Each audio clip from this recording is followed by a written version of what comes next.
ഒരു ജനവിഭാഗം യേശുവിന്റെ അടുത്ത് ചെന്നിട്ട് ചോദിക്കുകയാണ്, മരിച്ചവരുടെ ഇടയിൽ നിന്ന് ഒരാൾ ഉയർത്തെഴുന്നേൽക്കുമ്പോൾ വിവാഹം ചെയ്യുകയോ ചെയ്തു കൊടുക്കുകയോ ചെയ്യുമോ?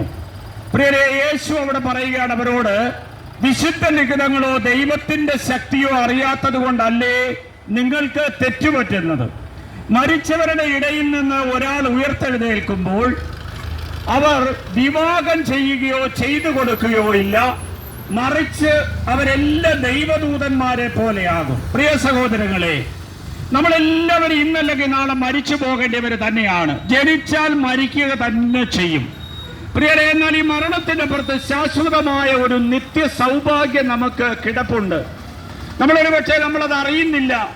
നമ്മൾ ഈ ലോകത്തിൽ കാണുന്നതെല്ലാം പണം, സ്വത്ത്, പവർ, അധികാരം എല്ലാം ഉപയോഗിച്ചുകൊണ്ട് വലിയ കുടുംബ മഹിമയൊക്കെ വെച്ചുകൊണ്ടാണ് നമ്മൾ മനുഷ്യനെ വിലയിരുത്തുന്നത്, കാണുന്നത്. എന്നാൽ പ്രിയ സഹോദരങ്ങളെ, എത്രയോ പേര് വഴിയിൽ ഭിക്ഷയാചിച്ച് കിടക്കുന്നവൻ നീതീകരിക്കപ്പെട്ട് സ്വർഗത്തിലേക്ക് പോവുകയും സമ്പത്തിന്റെ കൊടുമുടിയിൽ എല്ലാവിധ ആർഭാടത്തിൽ ജീവിക്കുന്ന വ്യക്തികള് തീ നരകത്തിലേക്ക് പോവുകയും ചെയ്ത്. അതെന്താണ് അതിന്റെ കാര്യം?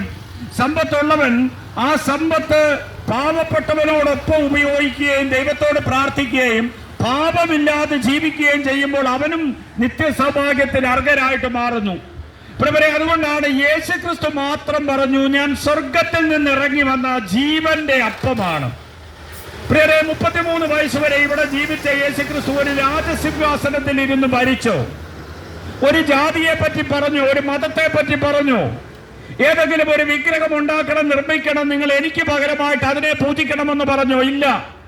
ഒരേ ഒരു ദൈവത്തിൽ വിശ്വസിച്ച് പ്രാർത്ഥിക്കാനാണ് യേശുക്രിസ്തു പഠിപ്പിച്ചത്. യേശുക്രിസ്തു ഇവിടെ സ്നേഹമല്ലാതെ എന്തെങ്കിലും ഒരു രാജ്യം സ്ഥാപിച്ചിട്ടുണ്ടോ? പ്രിയപ്പെട്ടവരെ, അറക്കാൻ കൊണ്ടാകുന്ന ആടിനെ പോലെ ഗാഗുൽത്തായിലേക്ക് കുരിശിന് വന്നുകൊണ്ട് അവന്റെ യാത്ര എന്റെ